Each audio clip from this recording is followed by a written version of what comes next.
set in the photography studio. Smile. Good night. Thanks, guys. Sisters and brothers, health advocates, welcome. I'm David Loud. I represent Puget Sound Advocates for Retirement Action in Healthcare's Human Rights Campaign. What I want to do is a round of introductions now, and there are some people joining us remotely by Zoom, and we're going to wait until we go all the way around and then open it up for those folks to introduce themselves. So I've introduced myself. Brother Brown. Larry Brown, I'm president of the Washington State Labor Council. I was elected late last year and sworn into office up here on this stage on the 7th of January. We represent, if I might, well, no, I'll wait till I talk. Okay. Thanks. I'm Raleigh Watts, the Executive Director of Country Doctor Community Clinic, also Carolyn Downs Clinic and the After Hours Clinic, 3 community clinics located right in this neighborhood. Hi, I'm Reena Koshi, and I'm with Washington Protector of Patients. I'm Marcia Stedman, and I'm with Healthcare for All Washington, and I serve as their president. Hi, I'm Kelly Powers, and I serve as the Vice President of Healthcare for All Washington, and welcome everyone. Hi, I'm Sherry Weinberg, a retired pediatrician, and I'm the president of the local chapter of the Western Washington chapter of Physicians for National Health Program. Steve Bach with Basara. I chair the education committee there. Mike Andrew, Executive Director of Puget Sound Advocates for Retirement Action. Litonya Lester, Health Policy Director at Children's Line. Jennifer Leah at the ACLU Washington. Charleton Price, I'm head of a healthcare task force in the Metropolitan Seattle Democratic Club, and now I'm also a volunteer with the Washington Behavioral Institute, which we will have more to say about later. My name is Joe St. Aubin, and I'm just a person at large that's interested in universal health care coverage. David McClanahan, I'm the coordinator of Physicians for National Health Program, Western Washington.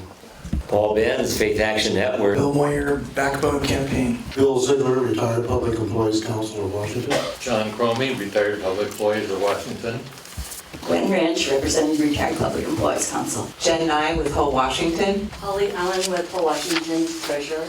Taya Diana, North Seattle Progressive. Blaine Jensen, Whole Washington. Leah White, Whole Washington. Larry Cole, North Seattle Progressive. Bonnie Morris, a retired RN with North Seattle Progressives. Pam Darling, RN, North Seattle Progressives. Sharon Crowley, UAW Local 4121. Cathy Murahashi from the Arc of King County's Parent and Family Coalition. Jane Sisk, Faith Action Network. Citizen Lem Howell, Metropolitan Democratic Club. Nice. Steve Breaux, Washington State Lobbyist for Planned Parenthood Votes. Seth Greiner, National Multiple Sclerosis Society. Nicole Gomez, Alliance for Healthy Washington and Chair of the 36th District Democrats. Bevan McLeod, President of Alliance for Healthy Washington and also the Chair for the Health Committee for the Seattle King County NAACP. Margaret Carey, Working Families Party and Seattle Indivisible. Kathleen Randall, I'm the Secretary for Physicians for National Health Program, Western Washington. I'm a member of North Seattle Progressives, and I represent at this meeting United for Single Payer. I'm Chris Covert-Bowles with Physicians for Social Responsibility and Family Doc at Northgate. I'm Jack Smith, a retiree, and I want good health care when I'm old.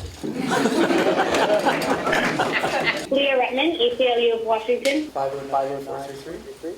Liz Adji, International Community Health Services. Cindy Jacobs, Whole Washington. Sandra Toussaint with AFC Washington. And the person at 509-433. This is Tony Butruille. I'm with the Washington Academy of Family Physicians. I'm chairing a task force on primary care investment, and I'm a family doc living in Leavenworth. I'm Nathan Rodke from Washington, CAN, and thank you everyone for joining us, especially on Zoom. The main feature, we're going to have a roundtable discussion of the policy goals and orientation of the organizations represented here. Nathan will lead that discussion, I just wanted to say about the agenda also. What we're going to do is have announcements for the good of the order before people who want to regroup and talk with the leaders of the 3 committees we're establishing: policy, communications, and membership organizing.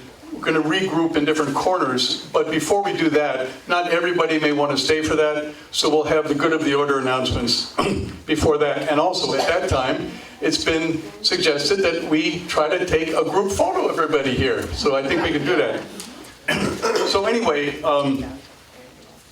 just a brief introduction to what brings us here in the context. So in 2014, the Healthcare is a Human Right campaign was founded and convened by the State Labor Council as a labor and community campaign to fight for universal health care in Washington at a time the Affordable Care Act was being implemented. That was good, but we knew that Washington, D.C. was not going to go further to universal health care. So we wanted to take on that challenge in Washington State. 2015-16, there was a lot of organizing to build a grassroots base to advocate for legislation in Olympia for universal coverage. In 2017, after the elections, there was a burst of activism among us to defend the Affordable Care Act, Medicare and Medicaid. We actually played a valuable role in helping to defeat the repeal of the Affordable Care Act and fend off Trump care, although the attacks keep coming. That same year, 2017, we pivoted to begin advocating for Medicare for all.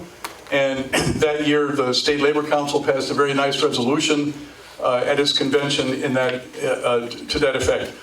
In 2018, with the elections coming up again, we spent a lot of time organizing public forums about healthcare in the run-up to the elections. And as we know, healthcare was an issue that helped change the balance of power in Olympia and in Washington, D.C.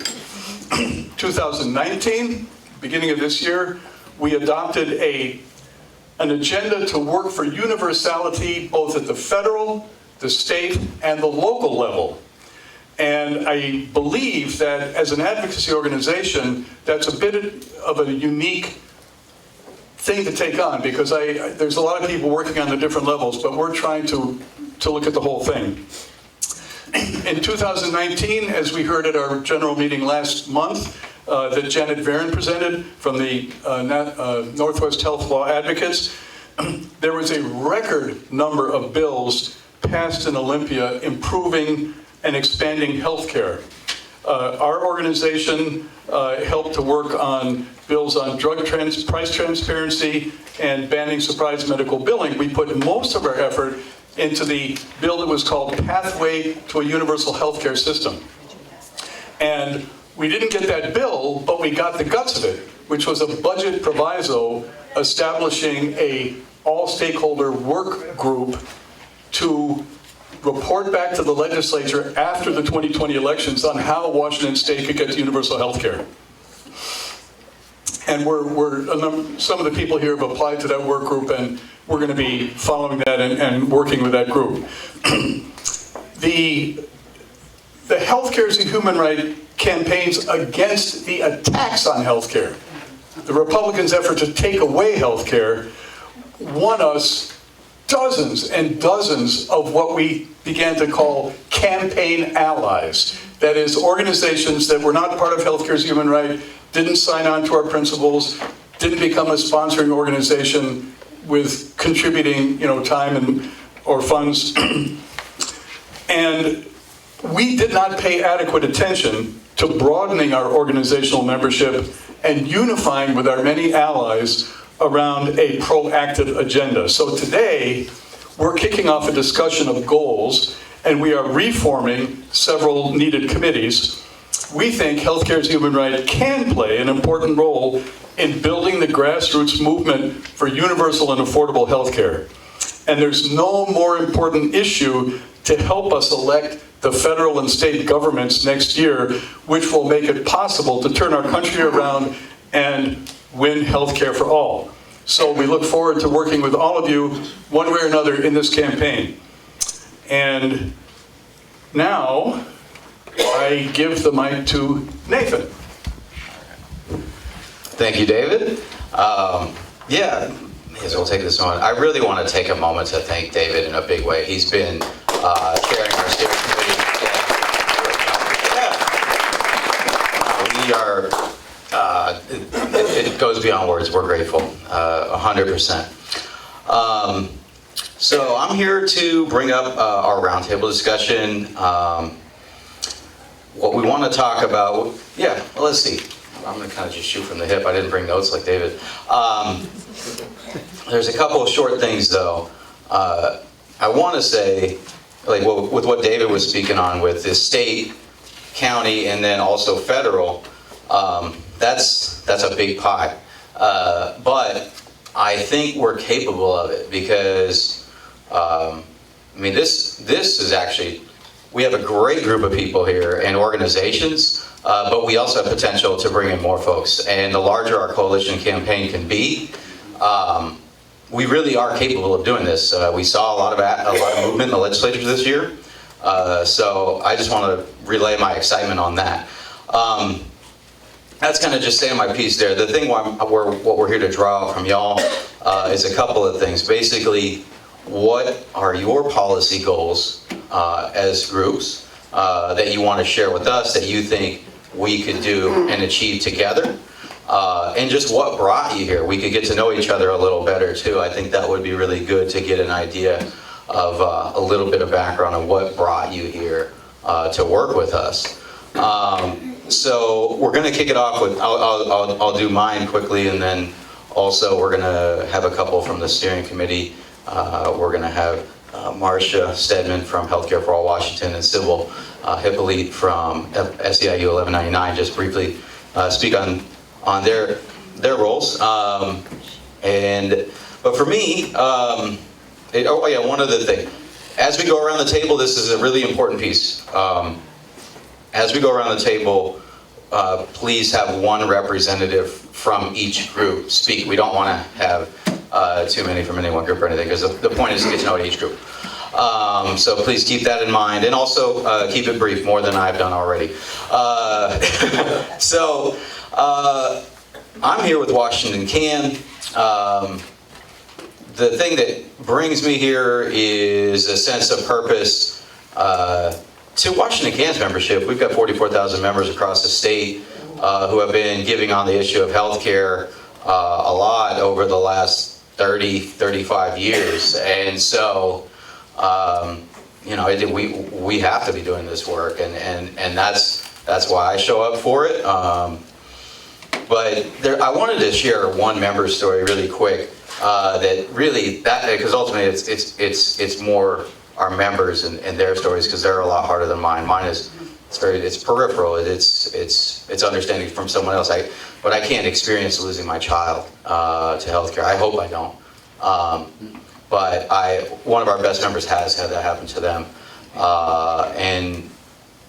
And I was talking to her the other day about it, and what did she say? She said a lot of things, and she just puts into words better than I can, but in a way that's so much more real, because it's really real for her. Her name is Gina Owens. Some of you may know her, but what she said the other day was, it's hard. I'm paraphrasing here, but it's hard to understand how the richest country in the world can. I mean, we would be the richest country in the world if we had universal health care. We'd still be. We'd probably be better off. So it really wouldn't make a difference. But how can it be about $1 before it's about health? Because we're talking about health here. So yeah,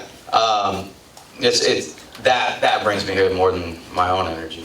So I just wanted to share that. We'll have Marcia and Sybill go. So again, I'm Marcia Stedman with Healthcare for All Washington. And Healthcare for All Washington has been the leading organization fighting for universal single-payer health care in our state, for our state residents. And so this year, we have a three-pronged strategy.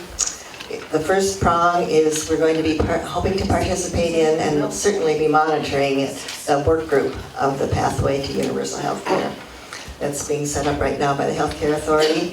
That's point number one. And point number two, we are going to be advocating for the State-Based Universal Health Care Act at the federal level that Ro Khanna is soon to be introducing, if he can get enough co-sponsors to join him in that bill. So it's really important for us to contact our our congresspeople in Washington, D.C., tell them we need this State-Based Universal Health Care Act bill, and we need you to sign on as a co-sponsor to make it a reality. Tell your story, let them know why it's important to you.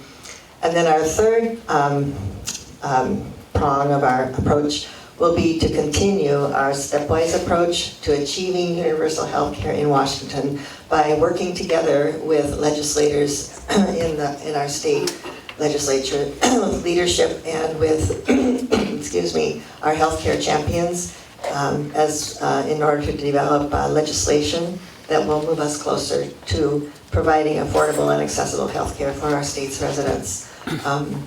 That's it. Thank you. We're here because we know we need to be, we know we're stronger together, and this organization has the people power to move the agenda forward. So thank you very much. Hi everyone, my name is Sybill Hyppolite. I'm here on behalf of SEIU Healthcare 1199 Northwest. SEIU stands for Service Employees International Union, and we're a union of 30,000 healthcare workers across Washington State. Hold the mic a little closer, please. Okay, is that better? Okay, awesome. Thank you for asking. So our policy agenda, just broadly, in terms of healthcare reform and expanding coverage, we're really interested and focused on the state level and making any changes we possibly can to improve healthcare for people who are out there today suffering and struggling. There's a lot of momentum and excitement in our legislature to make moves on healthcare, and they already started last year, and really excited about Cascade Care and what is possible there, and pushing forward even more. Like I said, our members are healthcare workers, so that every day they're serving people who have access to care or who are struggling with healthcare, and so we're really seeing the need to make as much progress as we can as quickly as possible wherever we can. And then at the federal level, we are interested in Medicare for all, and from what I've heard so far, are supporting the idea generally, and I don't think we've gotten behind any specific one as our top priority at the federal level, but are generally excited about the approach and looking forward to seeing how things shake out so that we can work on a federal solution that will expand healthcare for everyone nationally at the same time. That reminds me, I didn't actually mention our policy goals for Washington County, and I apologize. We're 100% behind Privilege Paul's Medicare for All Act of 2019. We will also support Ro Khanna's state-based universal health care bill if and when it drops. I'll keep it short like that. Thank you. Again, my name's Larry Brown. I'm president of the Washington State Labor Council. We represent over 600 unions and about 550,000 members across the state. Washington is one of the highest labor density states in the country. Nearly 1 in 5 workers in Washington State is a member of a union here. And including 1199 Northwest, and we are very pleased with having passed a very important health care bill that relates to healthcare workers, the uninterrupted rest breaks at the state level. So thank you, 1199. We are a membership organization that our policies and objectives are determined by our member affiliates, and our convention is next week, so there'll be a little more clarity coming out of that convention as to what we will be directly advocating for. I would tell you that historically, the labor movement in this state has worked hard to support universal health care. The National AFL-CIO has supported Medicare for All. We believe that people that work hard, go to work every day, should definitely have health care, but so should everyone else. Unions in their collective bargaining process have foregone raises, retirement benefits, other fruits of their labor in order to pay for the ever-escalating cost of healthcare. And to me, particularly in the private sector and the global economy, it is absolutely ridiculous that we have an employer-based healthcare delivery system. It makes us less competitive as a nation and less able to compete for jobs in industry. So we will continue to fight this fight, and I guess since we haven't had our convention yet, I can't say specifically, but we will have resolutions that we will be considering. So thank you. So as I mentioned before, I represent one of the 6 or 7 community health centers based here in Seattle. For those of you that don't know, community health centers serve people who are uninsured. 20% of the patients coming to my health centers are uninsured, as well as Medicaid and some people on qualified health plans as well. I know that International Community Health Services is represented on the phone, and we often work in close alignment with the Washington Association for Family Physicians, also represented on the phone. So I want to talk about our legislative priorities today that I think are a really important lead-in to universal coverage. So when we look ahead to universal coverage, we know that there's a difference between coverage and access, right? So even if everyone has coverage, we still need to work to build up access. So our health centers, the 6 or so in King County, the 20 or so in Washington State, the 1,000 or so in America, which represent more than 10,000 care sites, we are the places that are providing access to people that wouldn't have it otherwise. People who need care in their language, people who need care in their community, people who need care in culturally competent ways.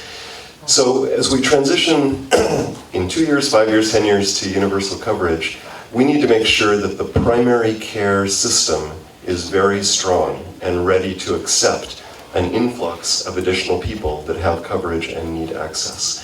So we're under threat today, and so I want to put this down as a very important legislative priority for us.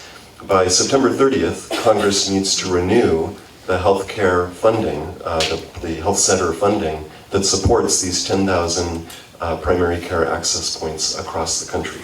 So renewing the health center fund urgently is one of our highest priorities, and it's a 5-year reauthorization that's needed today. The second thing, looking ahead toward universal coverage, is we all know that one of the ways that the system will need to be affordable in the future is, truthfully, by paying high overpaid specialist physicians less, and by making sure that there are enough people in the workforce willing to provide health care at the salaries that are available, and that we have a bolus of healthcare workers ready for that transition. The healthcare workforce we have today won't work if we have universal coverage. There aren't enough people providing the right kind of care to serve all Americans. We need primary care practitioners, nurse practitioners, physicians, etc. So today, we need to invest to get there, because it takes years to train a health worker to build the capacity to do that. We need to invest in the National Health Services Corps, as well as in the state funding programs in Olympia that train health workers. We need to make it cheaper to become a health worker, and we need to bring a huge number into the market so that the salaries can be appropriately competitive for universal coverage. So those are the two things, and they're today's issues. One about reauthorizing the health center fund, and one about making sure that we're training up the workforce for the future. If we don't do that today, universal coverage won't work down the road. So, thank you. I'm Reena Koshi with Washington Protect Our Patients, and we're a group of doctors at a variety of levels, some different specialties, residents, medical students, nurse practitioners, and basically we got together because we could see access to care slipping away. And currently we are trying to get actionable goals for our group because we all are in clinic currently. So we're trying to bring, if there are hearings and things going on, that we can move on with universal access to care. A little closer with the mic, please. Oh, sorry. We're trying to bring that to our network of doctors in the state. Mostly we're local, but we have a broader network around the state. And our current top priorities have been pushing for universal access to care and coverage. and for gun violence prevention and legislation for responsible gun laws. I am speaking on behalf of the Western Washington chapter of Physicians for a National Health Program.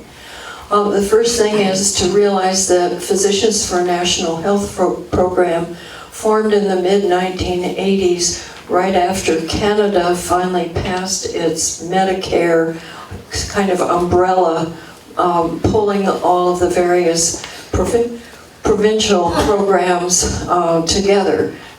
They're not all identical, but they have a federal oversight.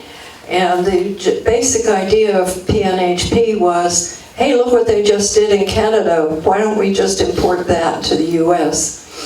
And so that was how it started. Since then, it has written some proposed legislation for setting up a national health program.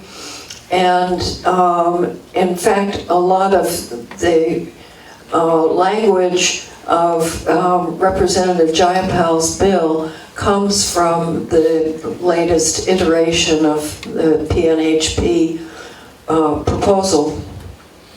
So the focus of PNHP is national. Our chapter is, of course, supportive of anything that will move the chess pieces forward. But we believe that the ultimate goal is a national health program that is tax-funded and a single administrative system. We also think that if we pull everything together into a single financial situation, that will create a platform upon which we can then start to work on making the delivery system fit with that, which will include, of course, less grandiose pay for certain specialists and more encouragement of primary care. So I think that's probably enough. Have I said enough, David?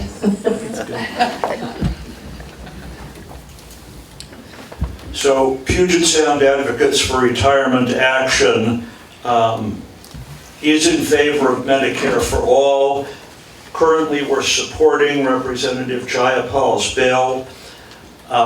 We do advocacy at all levels of government, federal, state, and municipal.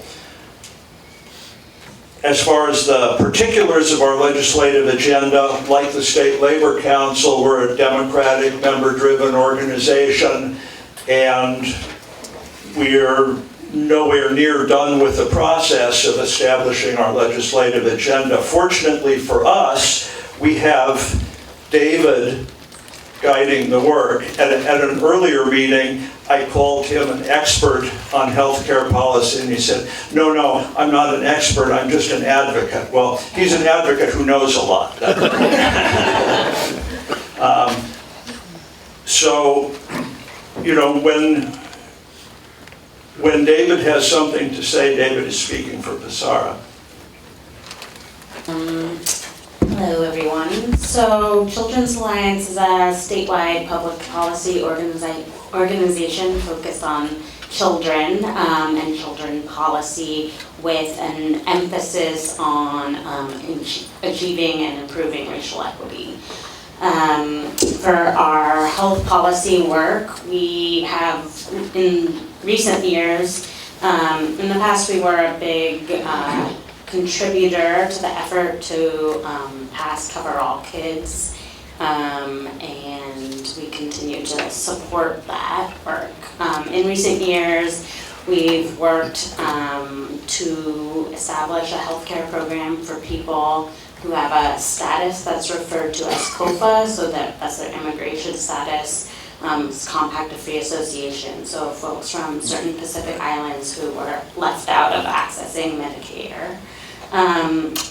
And we're also really focused on making sure that we are looking at whole health, so including behavioral health and in particular oral health. So we've done a lot of work around dental coverage and access to dental care, including our more specific work with the Washington Dental Access Campaign to authorize dental therapists, which is a mid-level provider like nurse practitioners, to help increase access to dental care. Jane Sisk and Lem Howell, who over there, hold up your hands, please, and I are members of something called the Seattle Metropolitan Democratic Club. And almost 5 years ago, I think, Sherry Weinberg came and gave us a talk about what we're all interested in, healthcare for all of the right kind. And I saw my hand going up, what the heck are you doing? And I was made chairman. And about all we've done is to circulate stuff that comes down the pike from Physicians for a National Health Program and other groups that have a lot of good information, current information on what's going on in this whole field. And we're also interested now in what to do about mental health, and I want to speak about that later, if I may, David. My name is Joe St. Aubin, and I'm just a disabled consumer of healthcare. I and other disabled people who rely on caregivers in order to be able to maintain an independent living status have always had our independent status jeopardized by not being able to receive the type of caregiver services that we need. One of the most important things that really needs to be provided under a single-payer healthcare system is to have the ability to choose the type of home health care agency that will provide caregivers to any disabled individual. Currently, the way it's set up through DSHS, DSHS contracts with certain organizations that provide that type of service. Unfortunately, the caregiving service that is provided is dismal and inadequate at best, and can be downright life-threatening at worst. So if this could be accomplished through single-payer healthcare, to be able to choose a healthcare agency like one chooses one's doctor, that would be a major step in the right direction. Thank you. Paul Benz with Faith Action Network, and we are a statewide interfaith social justice, social change organization. So I say those two phrases because we're not a healthcare focused organization.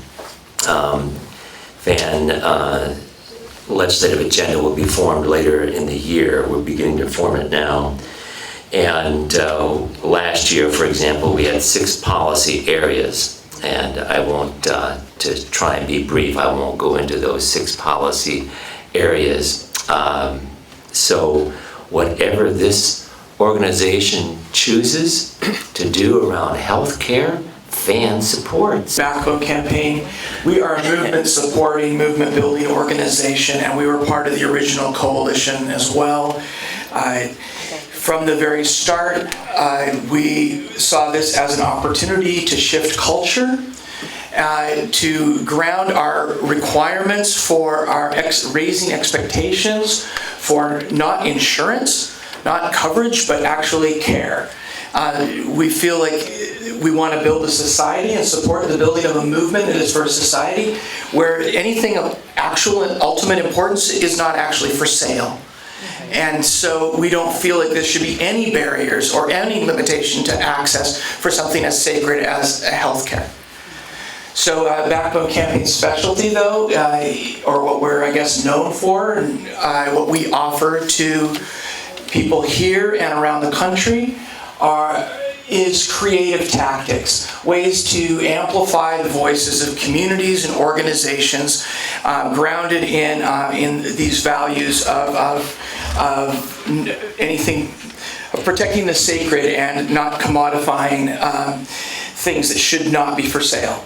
Light projection, overpass bannering, kayaktivism, LED lights, giant puppets, flying things in the air. If you haven't done, or blockades, stopping traffic on the freeway, whatever you want, we've done some of that. And so we'd be happy to work with, we're hoping that this coalition will engage activists and activist tactical specialists like Backbone Campaign, and as well as dig a little deeper into how we approach the community organizing. Because one of the things I think we promised that we would do, or we set out to do in the original vision of this coalition, was to engage people around the kitchen table, engage people in the community, engage more in a popular education model, so that we're not just talking about a specific policy, but we're promoting a different paradigm. And so I hope that we continue to do that. I hope we grow in that way. So the American Federation of Washington. So in May, we will be focusing more on healthcare, but that's also why we want to be part of this roundtable, because we want to support these efforts as much as we can. Nationally, I'm not sure if you all saw, but our national president, Randy Weinberg, came out and publicly said that she was fully in support of Medicare for All, and that's something that we're also supportive of here in the state. So we want to do what we can really to push the effort forward by relying on the folks around us table. Yeah, so this is Liz with International Community Health Services. We're another community health center. I really can't say anything better than what Raleigh already said about, the legislative needs and priorities that community health centers are kind of facing right now. We're at a very critical juncture. Nationally, about 70% of community health center funding comes from the federal legislation that is set to expire on September 30th. So the 30 million people who access their primary care from community health centers stand to lose that access. So I would just reiterate what Raleigh was talking about as far as our priorities of just getting community health center funding reauthorized before that September 30th deadline, because we really don't want to fall over that funding cliff again like we did last year. Health centers across the country actually had to furlough staff. They had to turn away patients.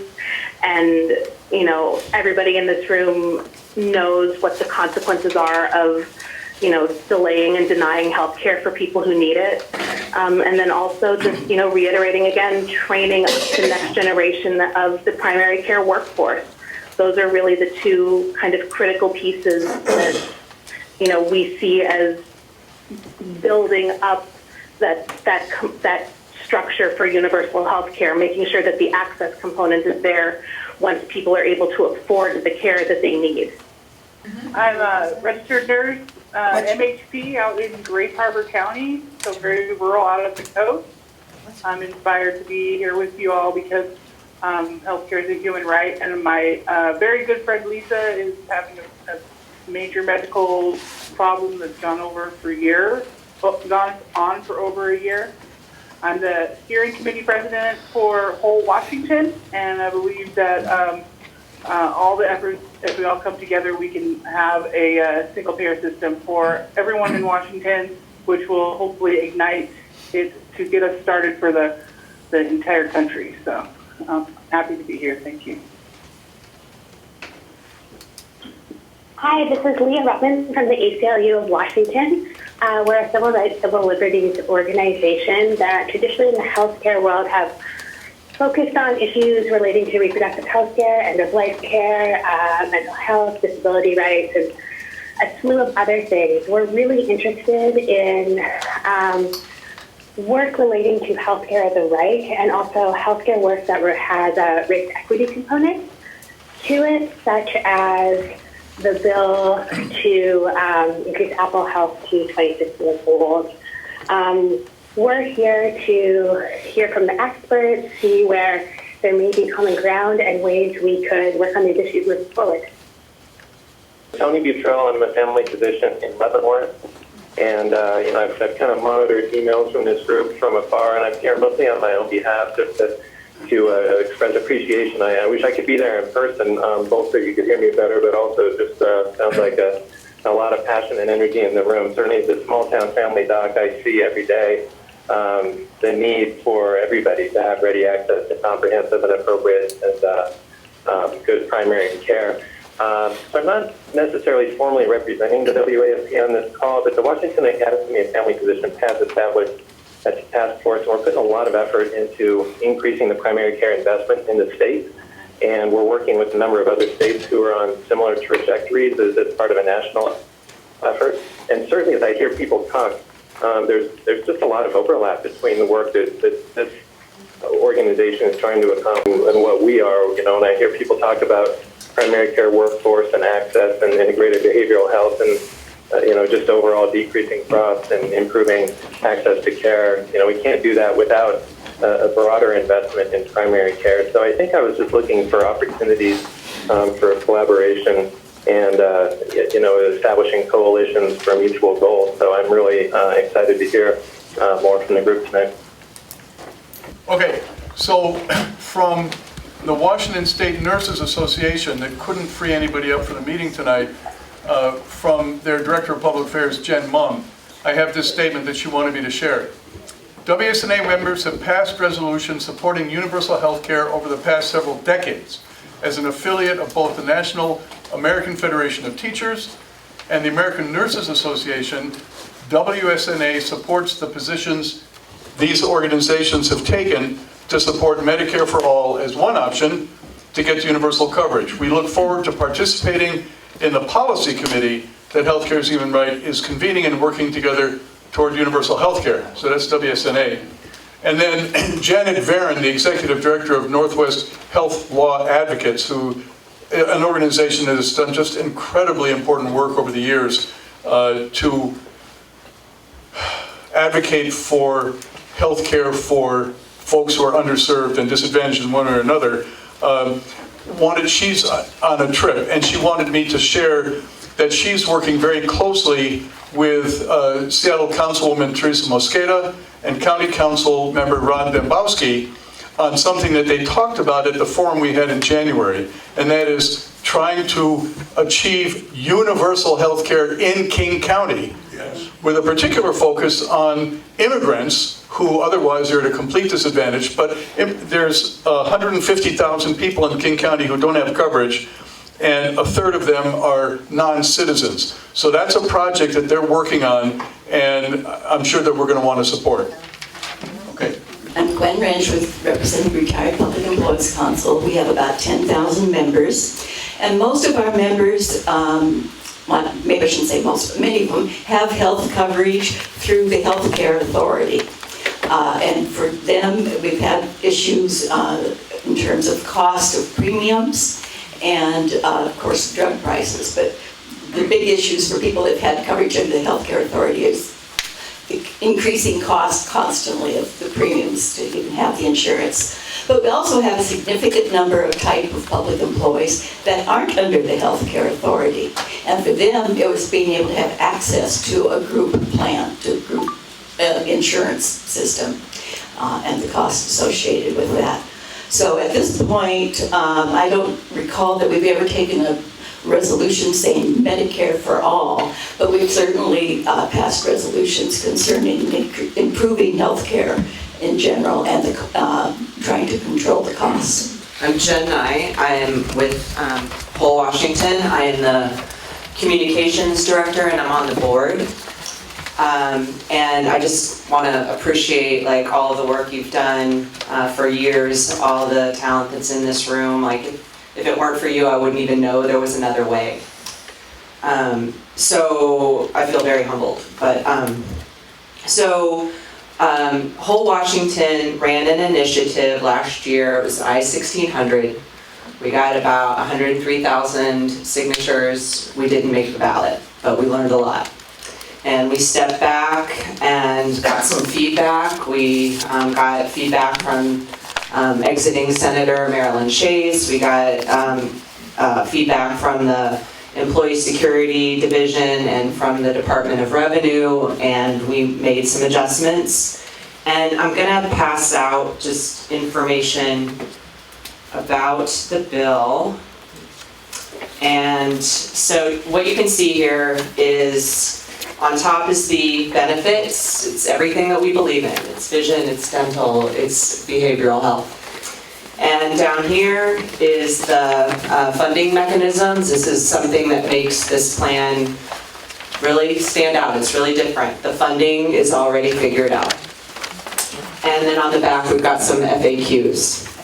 So what we're doing right now is we're ramping up to run an initiative to the legislature. So unlike what we did last time, which was an initiative to the people, this is an initiative to the legislature. And what that means is we will file in March of 2020.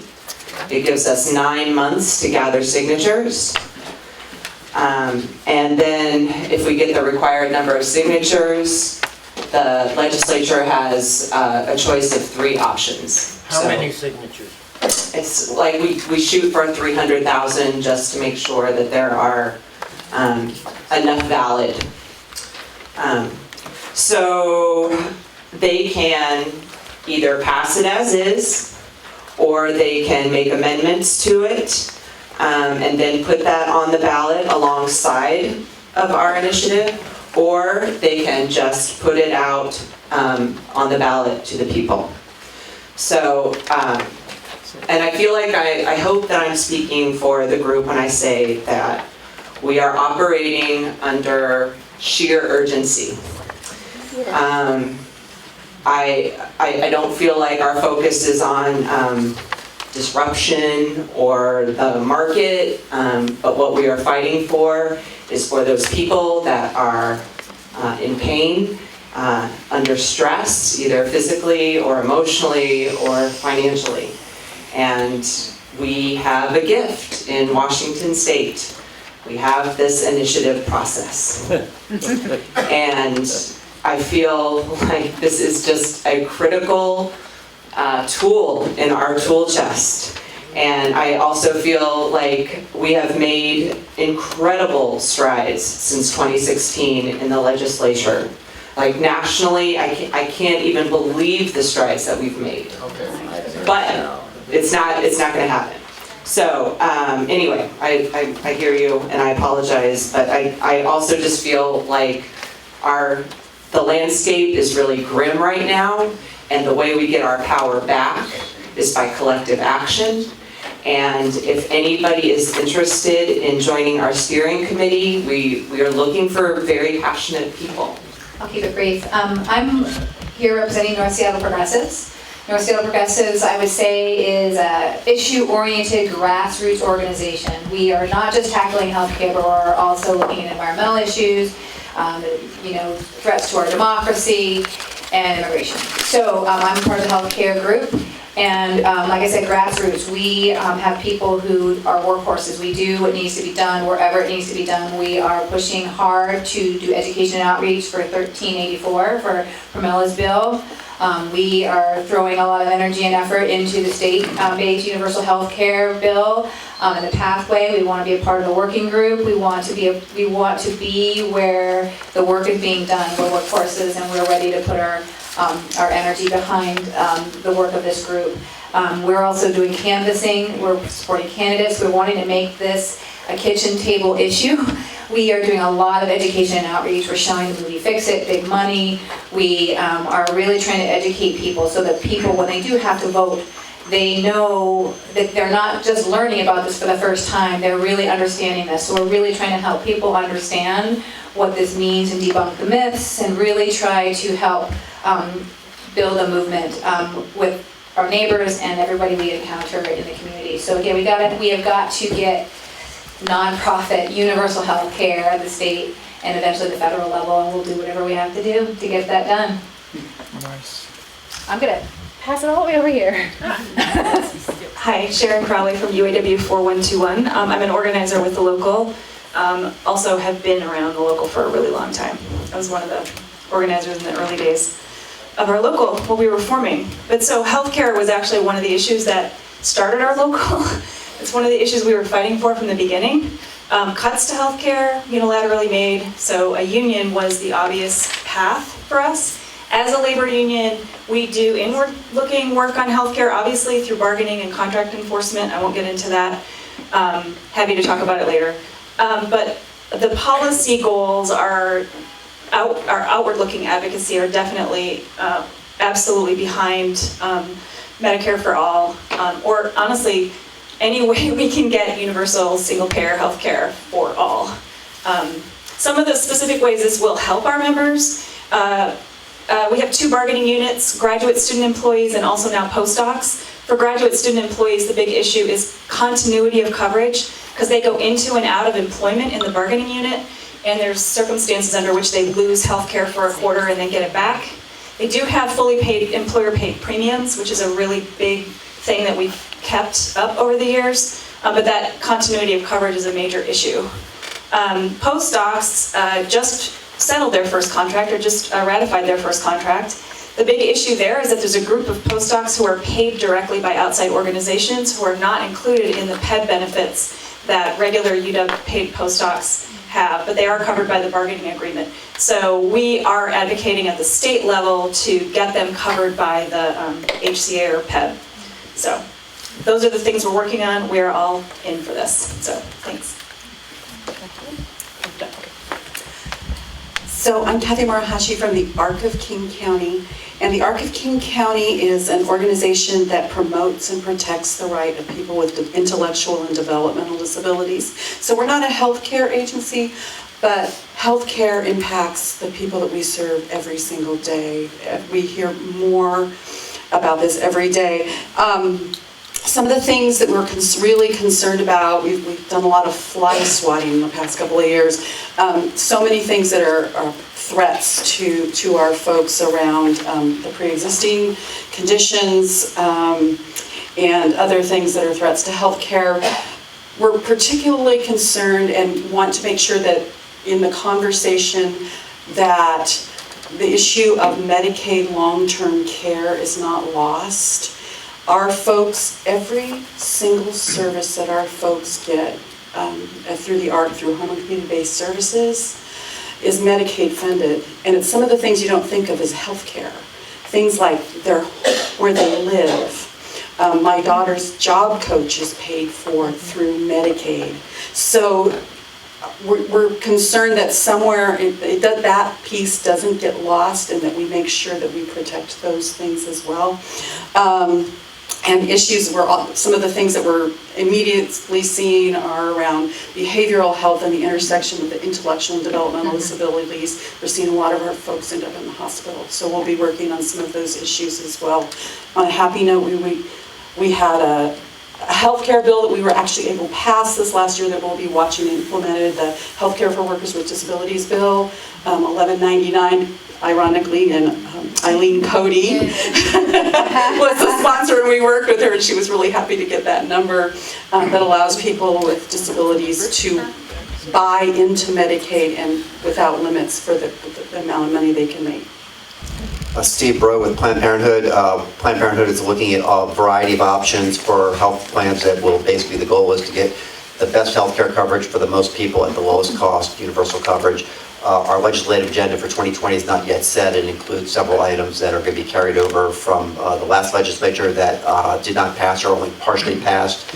Right now, the top of that list is comprehensive sexual health education, which was passed by the Senate but not the House, and we're working with allies on other items as well. Seth Greiner, National Multiple Sclerosis Society. So nationally, the MS Society has been very active and supportive of the Affordable Care Act. Currently, we're very active and supportive with the federal level surprise billing. In Washington last year, we worked on and were supportive of surprise billing, prescription drug cost controls, and the public option of cascade care. Much like Planned Parenthood, our 2020 legislative agenda has yet to be formed, but we will be continuing on our work with surprise billing and access to medications and prescription drug costs.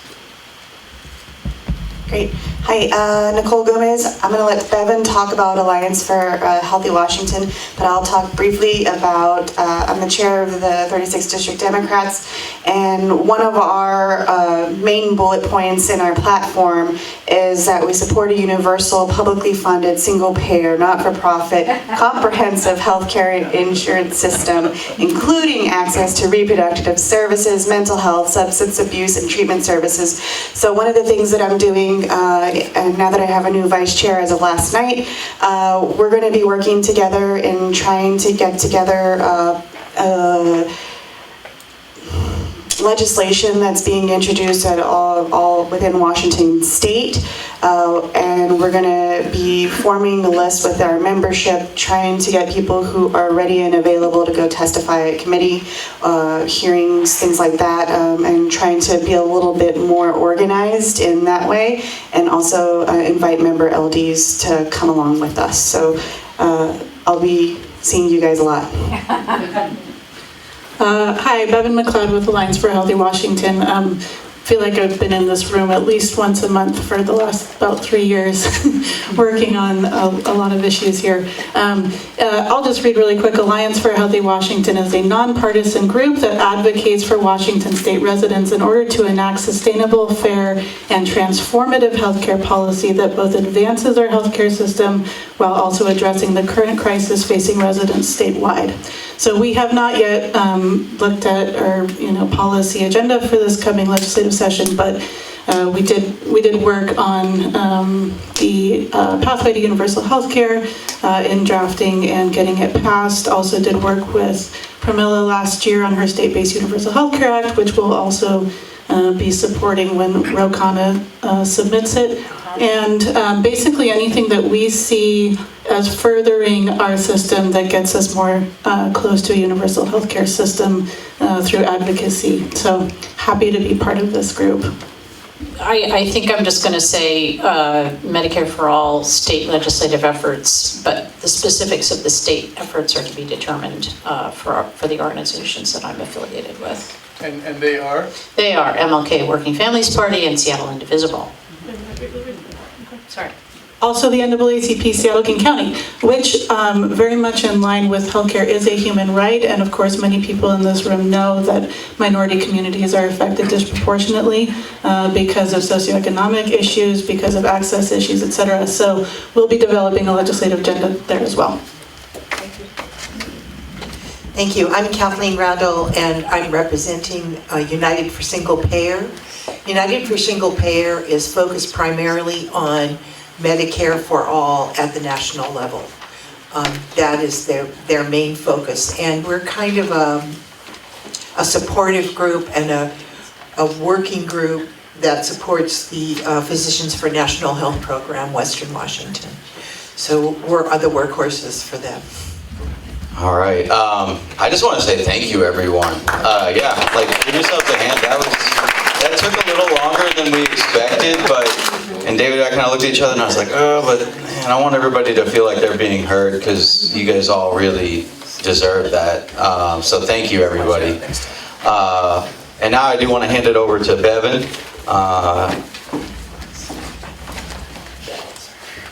Okay, I'm going to stand up for this part. So I think everybody has in front of them these Washington State campaign guidelines. So since we're not a formal organization, the Healthcare is a Human Right campaign decided, we're not going to do any sort of bylaws or anything like that, but we did want to put together some kind of guiding principles for organizations that want to come on board and participate in committee work, want to participate in setting legislative agenda, etc. So there are, essentially you can see the purpose and goals, the campaign principles for our healthcare system. I believe everybody in here knows how to read, so I'm going to let you guys look at that yourselves. But the campaign structure, so members of the steering committee, can everybody just raise your hand really quick? Members of the steering committee. So everybody who has their hand up right now has been on the steering committee for the Healthcare is a Human Right campaign. Thank you, David. for several months now. And David Loud has been helping us kind of go through the months and continuing to meet, et cetera.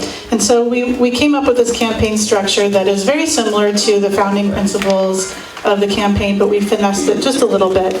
So there are two kind of, if you will, platform positions that you're welcome to step on board with if your heart so desires. And one is an allied organization. So organizations that sign on in support of the above principles and are invited to general meetings where they have a voice but not a vote. So you're welcome to attend any meetings you want. If you would like to speak, please feel free to do so, etc.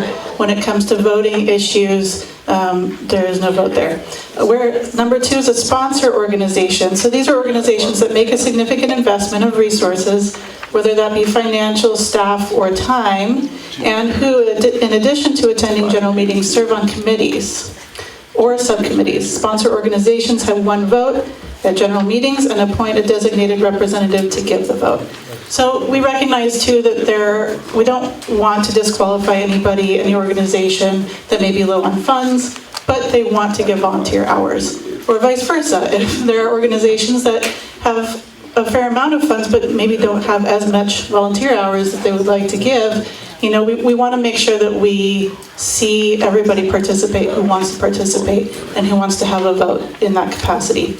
And so then below that, our list of the committees that we've kind of come up with as a starting point. One is the steering committee. That's kind of the overarching, if you will, executive committee.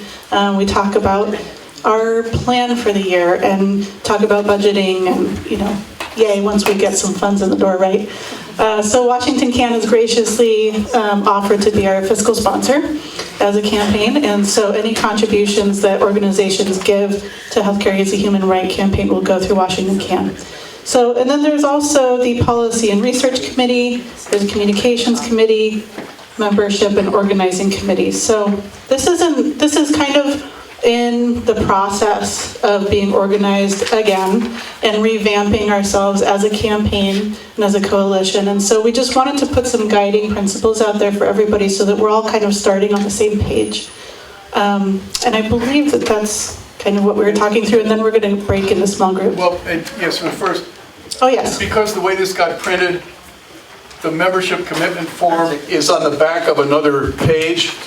We printed extra copies of the membership commitment form so you don't have to lose that other page. And I want to pass these around. Please, everybody, take one. If you've been a member organization, re-up, that's fine. We want everybody to re-up. We're trying to rebuild our structure and grow the campaign. Yes, thank you. For the good of the order, the first thing is, I don't know if everybody got the flyer, but on August 3rd, there's a really wonderful event happening to celebrate the birthday of Social Security and Medicare, and to get Medicare for all and expand Social Security. I encourage everybody to take a flyer and share it and take several flyers. Take several flyers, thank you. Yeah. Thank you. So that's one. Secondly, over on the table, if you didn't get it, is a very interesting piece that came out messaging about Medicare for all, how to think about and how to communicate some of the issues, which of course are very tricky. I'm being reminded here that there was an interest in having a photo, so before people leave and as we start to regroup for the committees, try to get everybody up here, maybe along here on the stage. Okay, next, the grocery workers with UFCW Local 21, United Food and Commercial Workers, are in a really big, tough contract bargaining. It's been going on since March, and it's being coordinated up and down the West Coast. And on July 31st, there is informational picketing going on at a number of stores in King County on July 31st. And you will get notified of the details. All you have to do is go to ufcw21.org. It's up on the wall there, /United. enter your name, and then you will be notified of support events. They're at the phase now where they need community support. So at our last meeting, we distributed the grocery bags that the union has produced. This is a very, very important moment for the grocery workers, and so I encourage everybody to sign up for that so you'll know the details of the informational picketing. Finally, just a mention, and we're going to, what, David? I just wanted to say that this meeting has been recorded and will be on the PNHPWW YouTube channel within a couple of days. And when we get a channel for Healthcare as a Human Right Washington, we'll put it on that channel. Okay, good. And what we're also going to send out in a notice is that October 18 through 20 in Portland, Oregon, is a very important annual national strategy conference for single payer, and it's being organized by two of the major advocacy organizations, Healthcare Now and Labor Campaign for Single Payer. And it would be wonderful if we have a strong delegation from Washington State down in Portland for that. So how do we do this photo? Oh, I'm sorry, go ahead, Kelly. Just one thing, I wanted to make sure on this messaging piece that came out of Carmilla's office from Stephanie Kane, her Progressive Caucus worker. Oh, sorry, I must be not being my usual loud self. Thank you, Pi. I wanted to point out really quick cheat sheet. If you don't want to read the whole thing, there's a really great table, I think, on the back that says, don't say this, do say this. That's very helpful, short, and easy to wrap your brain around. Thanks so much. Anything else for the good of the order? There's a website that has all that information with clickable links that's very valuable. I think Public Citizen and another organization put it out that Stephanie Kang sent around the link to. That's great, folks. Share. Yeah. We have a Fix-It thing coming up at East Side, Issaquah Library. We're showing the movie Fix-It, so we want people to know that that's going on. So again, making it a kitchen table issue, we want people to know about this and learn as much as they can about this. So if you know anybody on the east side, I didn't bring a lot of these flyers, but you could take a picture of it. Look, it's going to be posted on Facebook sometime soon. So I just wanted to let people know that we're definitely still pushing the films. When is that? It's coming up on August 15th in the Issaquah Library. And if you can give us one of those, we'll also post that? Yep. Okay. If you had a Facebook post? It's going to be, yeah, it will be. All right, let's get everybody together for the photo. But before we do, let's identify who are the initial co-chairs of the committees so that we can regroup. Yeah. Also, Nathan, what are phone and Zoom people doing right now? What are Zoom people doing? Yeah. What are Zoom people doing? Not much. Not much. I'm sorry about that. Encourage them to follow up somehow if they're interested in committees. Yes. Yeah, folks on Zoom, if you're interested in participating in one of the committees, please let us know. So Bevan and Nikki are heading up initially the policy committee, and Kelly and Marcia, the communications committee, and Nathan and I, the membership and organizing committee. So what I suggest is, we hope some of you will talk with all of us, but in the meantime, let's get a photo, and then anybody who doesn't want to stay for that is welcome to leave.